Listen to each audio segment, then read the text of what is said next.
Welcome to the Rabbi and The Shrink. This is Dr. Margarita Gurri, The Shrink, Dr. Red Shoe, and everyone's favorite rabbi, Yonason Goldson. Well, the good rabbi and I are excited. We have a woman here, Barbara Vercruysse, and she is from Belgium. She says her name so beautifully. Would you mind saying your name for us? Yes, my name is Barbara Vercruysse. All right, and if you can say that, then your day will be better already. That's wonderful. Thanks for joining us. We love your message of kindness. Thank you. It's a joy and a pleasure to be here with you today. And whenever I can, you could say, have a conversation and bring the topic of kindness into the conversation, and especially the topic that kindness is not weakness.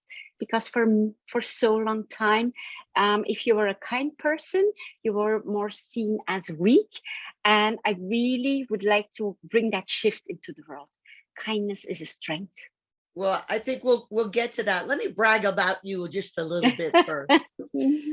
One of the things that you've been doing is helping the world understand how to lead with powerful kindness. And that's a wonderful phrase, to prevent people from being burned out and resigning in these times of COVID, and the world is changing and many people are disappointed and frustrated and ill and sad.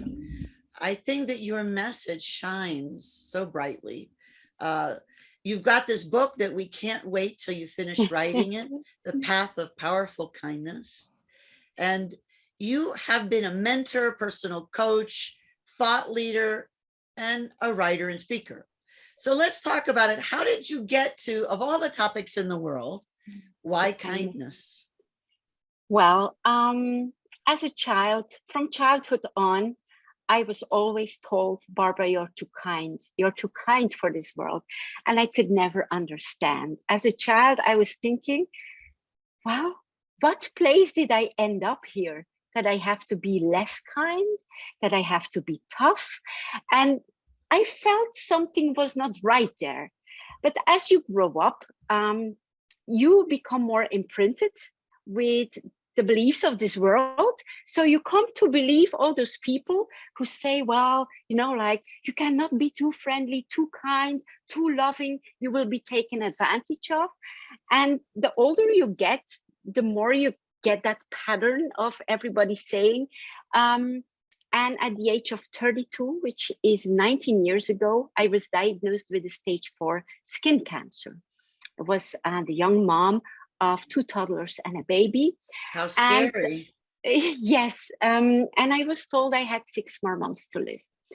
And fortunately, now I had several surgeries and a year of chemotherapy.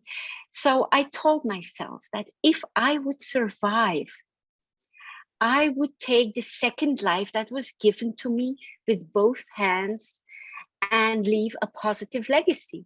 Because there's one thing you think about when the doctors say, well, you have 6 more months, the first thing you think about is, well, for me, it was first my babies. I want to see them grow up. So I will, you know, like, fight with every cell in my body to survive. But the second thing was, what if it turns out to be the end now? What kind of life do I look back to? Am I happy with my legacy? The answer was no. So in being given a second chance, you could say, I went back, or the soul, it was like there was a reconnection with a part of me that was lost in the mundane, in the daily, in the trivialities. You know, you go to high school, you go to college, you marry, and you believe what is told to you, like, that's the key to happiness. You get a title, you get a house, you get a family. And I felt like there's something missing there, because that was all outside me. You know, like, that was not in me. They say it's the title, it's the job, it's the husband, it's the children who will give you happiness. And of course, there is to a certain degree, that is true, as long as you are not dependent from that. So if you only, so that was like kind of a revelation after being diagnosed. So I survived, and then I started some quest, you could say, to self-discovery, in going more deeper into spirituality, self-development, psychology. I read a lot of books, went to conferences, took coaching, certification courses, and well, that's where I am. The older I get, the more like the more I feel like, okay, this is my mission, this is my purpose, being that voice of kindness. Yeah, I mean, it's very inspiring. We hear stories like this of people who have near-death experiences, and the reaction is, well, I'm going to change everything now. And sometimes they don't. Sometimes they just slip back into those same patterns. And it doesn't necessarily take very long to end up right back where I was, despite my sense of revelation.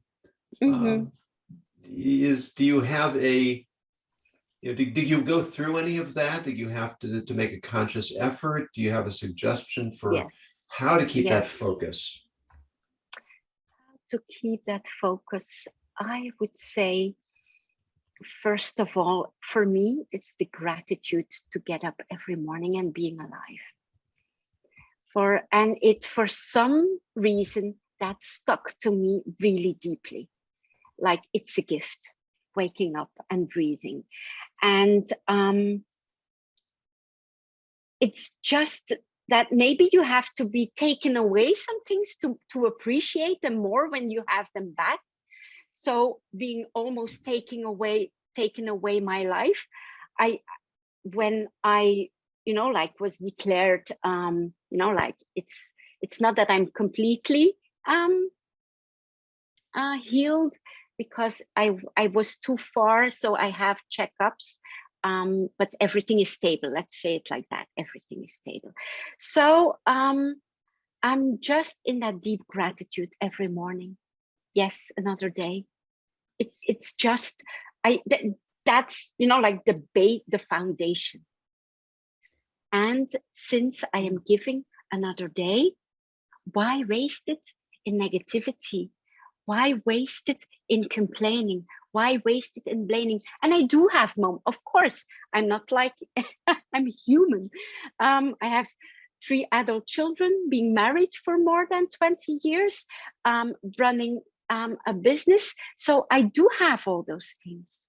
But in each, you could say, thing that would upset me or would pull me down, I try to look deeper at it. Like, what is it that I still have to learn here? How can I deal with that in a different way? And most of all, always looking for the lesson. And I've come to realize that people say it's a dark world, like the world is dark, there's so much misery. And yes, it's a dark world. But I have come to realize that for me, it's an invitation to be the light. And not, like, say, complaining about the darkness will not change anything.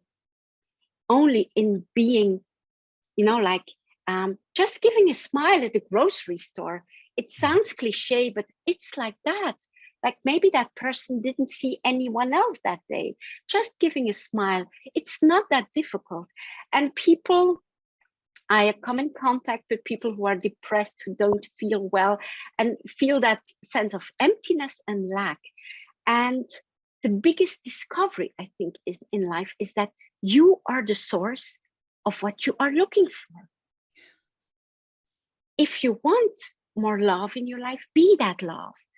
If you want more friendship, be that friend. And of course, we all have disappointments. We all have been betrayed. We all have had, like, stories. Learn from it. We can learn from it.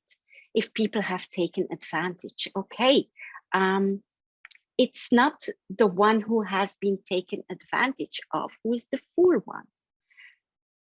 it's learning from it and saying, okay, I will stay pure in my heart, but I will stay away from the kind of people who would take advantage of me, and surround myself with supportive people, but not go into like self-pity and look at me, poor me. You know, until 7 years ago, I was running a construction business, and I almost lost my business because of the betrayal of 2 employees. I ended up with almost 200,000 euros of debt. Wow. And I had to reinvent myself at 45 years old. But I could see that it was, you could say, God or the universe or whatever was pushing me like, you don't belong there anymore. And I was such a perfectionist that I wanted to end that construction business nicely and then maybe start a coaching business. But I would always postpone it until suddenly there was something that happened that was so horrible that I had to stop. So instead of making my life a pity story, or poor me, I had a cancer, or poor me, I almost went bankrupt, I used it, you could say, as a fuel for something better, for transformation. Well, and it's powerful, and it's not, it's hard. And I have shed seas of tears in my life. Well, I can see why you call it powerful kindness. I want to send thank you notes for the 2 that betrayed you, because the world needed you. We were waiting for you. And they helped you get into this light and share it. You were speaking earlier with the Rabbi and I about a concept, and you started off with your childhood, the distinction that kindness is powerful, not weakness. Why is it so many people think of kindness as weakness? Maybe, I think maybe they mistake it with niceness. And niceness, sometimes you are nice to someone who is nice to you. You are nice just out of politeness. Maybe you are nice out of fear. Somebody who is, let's say, your boss, or somebody who is in a sort of position that you feel subordinate to, and you are nice, you know, like the smile, you are nice, and that person is maybe rude to you. And that's niceness, for me, is not love-based. Kindness is love-based. Love-based means that even if someone is rude to you, you stay outside of the rudeness. You can speak up for yourself. It can be in a gentle way, but you can speak up for yourself. And you can go beyond even and see where the rudeness comes from. Rudeness, aggressiveness, that person is the weak one. He is eaten by his negative emotions. If you stay outside that, you stay centered, calm, and kind, you are the powerful one, because you are not eaten away by impulses, by emotions. You stay outside that. First of all, you learn to take not personally what that other person is saying. It's a reflection of his or her state of mind. And I have always, you know, like I'm a Christian, and the story "Turn the Other Cheek" has always stayed very close to my heart, because I could understand. People would say, well, turn the other cheek, you are weak, you turn the other cheek. No, in turning the other cheek, you stay pure at heart, you stay calm, compassionate. And it's the one who is eaten away by his aggressions, who is weak, and who is, you could say, he is or she is, I don't want to say the word punish, but maybe there's another way. He is in his behavior is in fact, well, making that life more miserable for him, I can still choose how I respond to that person. So if I choose to stay calm, kind, and compassionate, I choose my response. So I'm powerful. Yes. But the main thing is you know, like the notion of the compassion. That person needs your love more than he needs your hate or your rudeness. Because me in responding in a rude way or in a hateful way, well, then I am a victim too. So, well, that's, you know, like it really does I call on heard us to reframe our whole understanding of kindness. yes. That it doesn't mean I let people walk all over me. No. It doesn't mean I Absolutely. don't stand up for myself when the situation calls for it. Absolutely. It means that my focus is on an inner quality that I want to project into the world. Whoa, fantastic. And let that be what defines me. You know, one of the reasons I wanted to have you on, Barbara, is because, you know, in Judaism, kindness is one of our most fundamental foundational concepts. The patriarch of the Jewish people, Abraham, who, and of course from Judaism comes Christianity and comes Islam. And there's even a rabbinic tradition that Abraham influenced the philosophies of the Eastern world. And the sages identify Abraham's defining quality as kindness. Yes. His mission was to spread the light of divine wisdom to a world that was lost in the darkness of pagan idolatry. And the word Hebrew literally means the one on the other side. So yes, he came across the Jordan River, but philosophically, he was on one side and the whole world was on the other side. And so he met resistance from everywhere, and he met it with tremendous strength that was never at odds with his intrinsic quality of kindness. And that's what made him so successful and arguably the most influential human being in the history of the world. Well, and our Barbara is one of the top thought leaders. And she got 100 points in the, was it Thought Leader 360, Rabbi? Leader 360. Yeah, okay. Leader 360, that's amazing. I'm glad that people are recognizing that your simple concept is not so simple, and that it is the powerful secret to all sorts of solutions in the world. Congratulations on making that list. Thank you. Thank you. And for me, the most important thing, because I can sit with you here and talk, for me, it's always about the practice. How am I, Barbara, when the camera is shut off, when my son comes home, when I'm in the store, when I'm, you know, like working with clients, who is Barbara then?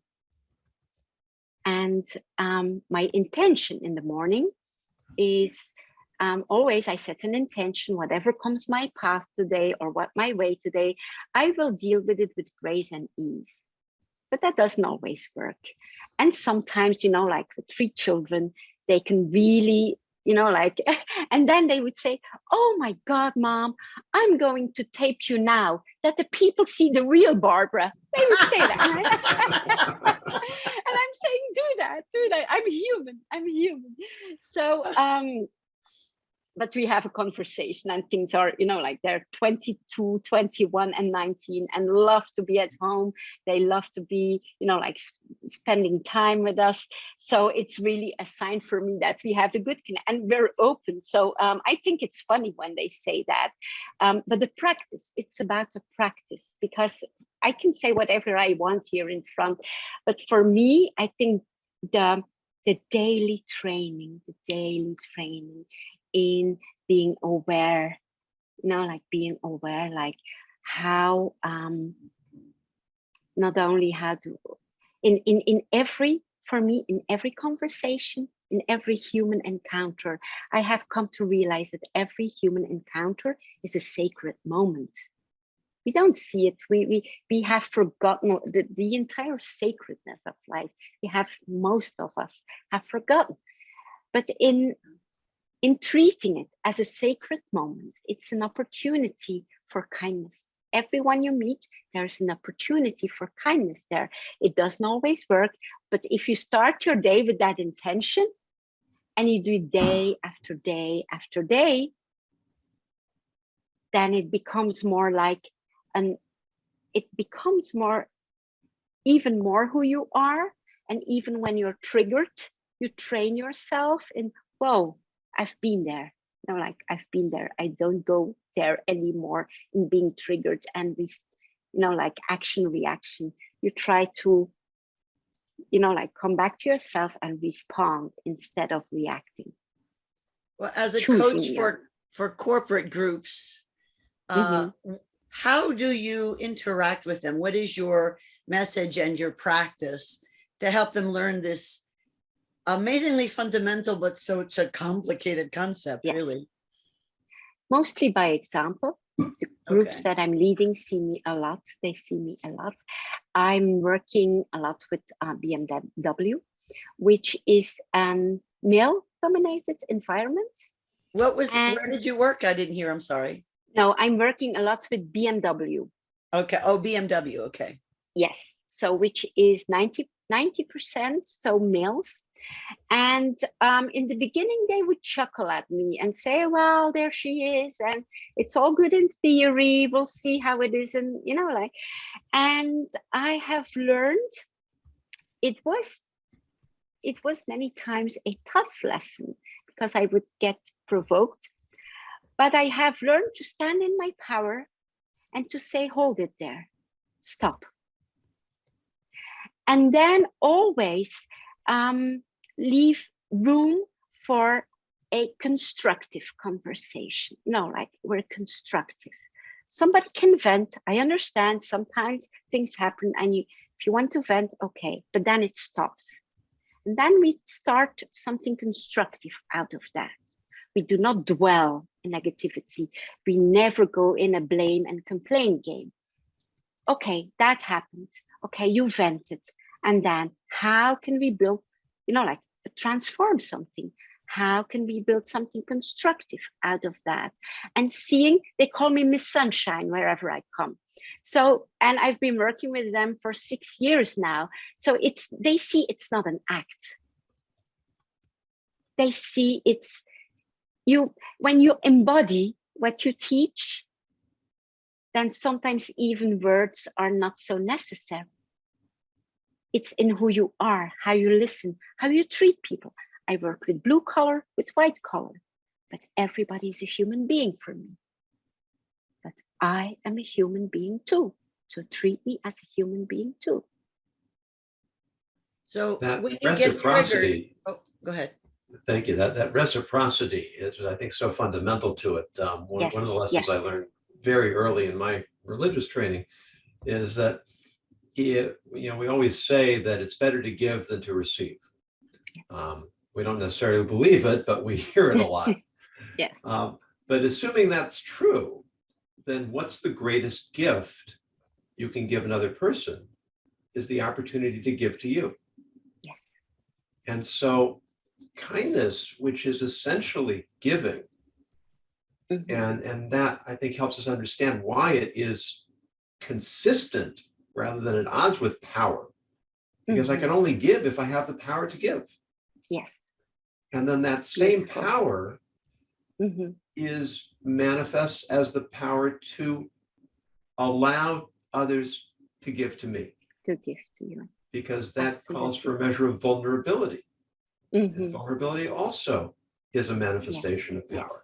Yes. So what you say, modeling is always the most effective form of teaching. Absolutely. Whether it's as a parent, whether it's in working environment, whether wherever you are, it's always people always watch you more, observe you more than they listen to you. So they feel you. If you enter a room, do you say hello to everybody? How do you make them feel? Do you make them feel at ease? And if you can give that feeling to someone, like Barbara gives me the space to be, you know, and I think that's a gift. But for me, the most beautiful gift is if I see, let's say they come to me and they're a rosebud and they're very afraid to blossom, because they think, oh my God, if I blossom, they will look at. But you give them like that little extra water and extra care, and then you see like the rosebud opening up. I think if you that's the most beautiful thing to witness. So the next time some of the audience is triggered, what do you suggest they think, feel, and do? Okay. So if you're triggered, it's never about the other person. So first of all, don't take it personally. What somebody says is a reflection of them, but then look at yourself. What is it within me that is not healed yet, that I have to, like give some loving attention? Is there some insecurity about, let's say I see someone in the street and that person say, oh my God, Barbara, you have aged and you have gained weight. Not very nice thing to say. If I feel fully confident in who I am, I would not care. I would say whatever. If that's her opinion, that's okay. But if I feel very insecure of getting older, if I feel very insecure of how I look like, I will say, oh my God, like maybe I will tear up, I will be devastated. And the entire day, I will be devastated by those words. Well, then I have to look within me. Why am I so heavily triggered when somebody says, Barbie, you have gained weight? Maybe she is a very unconscious person. She is a little blunt and she says those things to everybody. So maybe it doesn't have to do with me. So, but then why did it hit me so much? Those are, and maybe somebody else would say, oh my God, Barbie, your last business venture, that was not really a success. If success and achievement is very important for me, I would be like, oh my God, you see what people say? They say I'm a failure. And I would, but what is it that hit me? Is it because I had, so everything somebody says is, and it triggers you, it's something within you that is still not healed. Because somebody who feels fully loved, supported, like good in your skin, what somebody else has said, the only thing, if somebody would say now, well, Barbara, you gained weight, I would say, maybe I have. Okay, let's, move on with the conversation. So it's always about learning from it. And the next time you have somebody saying the same kind of comment, if you have done the inner work, you will no longer be triggered, because you would, oh, I've learned my lesson. Somebody who says I've gained weight, no problem. I am who I am. I eat healthy. I do what I have to do. Feel good in my skin. Whatever somebody says, that's okay. There's a story about a rabbi who was going in to give an address. And on the way in, he asked for a moment by himself. And he went into a side room. Mm-hmm. And closed the door, and his students put their ear to the door to try and hear what was happening, and they heard him saying over and over again, "Oh, Rabbi, you are so wise. Oh, Rabbi, you are so learned. Oh, Rabbi, you are so pious." And then he came out and gave his address, and afterwards they asked him, "Rebbe, what were you doing?" He said, "Well, I knew when I went into the crowd, people would start telling me these things. And I wanted to hear how hollow it sounded coming from me." That's So great. that I wouldn't love take it that too quote. seriously Yes, too when I heard it seriously. from them. Absolutely, absolutely. What? Yes, and I think that's something with the depth of kindness too. Uh, the the the difference with niceness. If somebody, like praises us and, like flatters us, then we're nice. We're nice because that person just but kindness can see through that. Like the rabbi, you see through. Well, one day they flatter me, one day they're rude, or they don't flatter me. That's okay. I am kindness. And I'm not dependent on the flattery or the nice words or the not nice words of somebody else. Wow, so much to think about. Well, Rabbi, I think it might be time for the word of the day. Sir? Well, the word of the day comes from our friend David Marlowe, whom I hope we'll have back before too long. And the word is a word I never heard before. It's akrasia. Akrasia. I never heard of it either. No. Well, it's a fascinating word. It means a weakness of will, acting in a way contrary to one's sincerely held moral values. And I thought this was a perfect word for our time with Barbara, because very often we know what the right thing to do is, and we don't do it. Why don't we do it? Well, sometimes I'm just not in the mood. Sometimes it's just, I can't summon up this strength. Sometimes I rationalize why it's okay not to. Sometimes it's peer pressure. I'm afraid of what people are going to think. And one of the things you told us, Barbara, is that kindness takes practice. Yes. It's like developing muscle memory. Yes. And the more we practice it, the better we'll get at it. And we can even practice it in private, in the way we treat ourselves, in the self-talk, and the things we let ourselves get upset about. But what we want to do is we want to shorten the distance between those beliefs, those core beliefs that we know are true, and the manifestation, the application of those, so that they naturally come out from us. We don't have to think as much. We don't have to summon up the energy to do the things to act in the way that we know we should, because we've inculcated those values within ourselves, and we've practiced the behavior that represents those values. And then that's a contribution that I think you're making to the world.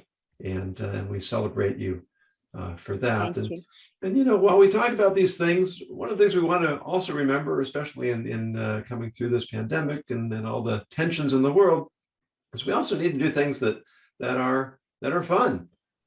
We have to lighten up sometimes. So what do you do for fun? For fun? Well, for me, it's mostly spending time in family. Our children are 22, 21, 19, and with my husband, it's just fun. It's a beautiful age. We have wonderful conversation. We tease each other. It's just the atmosphere is a warm, connected, and yet open, there's room for some jokes, for some practical jokes, for some teasing. And for me, that's, you could say, one of the greatest sources of joy is spending time with them. It's always because you can feel, everybody who is a parent knows how intense and intensive raising children is, and they come at an age now that you have that feeling like, whoa, all those efforts and all that time and all, it's something beautiful is the beauty in their personalities, the beauty in being together. And it's simple and it's basic, but it's a great source of joy for me. And reading always. I'm an avid reader. I read a lot, and for me, that's always What are you a reading moment. now? I'm reading now. Oh, it's here. Testament of Hope, Martin Luther King. Perfect. That is wonderful. And how about some last words of wisdom for our audience? Well, I would say you are loved. Oh, Always remember, you are loved. If we can really let that sink in deeply, deeply, deeply, it changes. It changes your life. You are loved. I think that's a wonderful way to end the conversation for now, because Okay. you know, the capacity to love Mhm. and the sense of being loved Yes. very much go hand in hand. Yes. Yes. And if we Absolutely. recognize that we are worthy of love, Yes. then it's much easier for us to love others. Absolutely. So thank you for sharing your wisdom with us, and Thank you. wishing you Both of you. continued success in your good work. Thank you. Thank you. And Doctor, Both of you. what's the last Yes. word? the last word is, I think that the key to kindness, Barbara has so beautifully said, is that we have to just be ourselves. So as a Mhm. psychologist, I see so many people being harsh with themselves and others, Mhm. expecting perfectionism. You have to somehow earn kindness. You are Mhm. loved just the way you are. Now, having said that, we can be better in some ways, kinder, more thoughtful, more Mhm. productive, or whatever. There's always something we can do differently. But I remind everyone to just listen to Barbara's words. You are loved. I can't imagine having anything more important to say than that. That's lovely. So thank you, Barbara, for joining us. Thank you. And I'm hoping you'll come back. When the book is out. Oh, please do. Absolutely. We would Yes. be honored. And Mhm. for our audience, if you have questions and comments, which you always do, contact us at podcast at the Rabbi and the Shrink, and check us out on our website, the Rabbi and the Shrink, which lists all the places you could get our YouTube videos and our auditory podcasts, various platforms. Everyone be well, and remember that kindness is key and it's yours. Take care.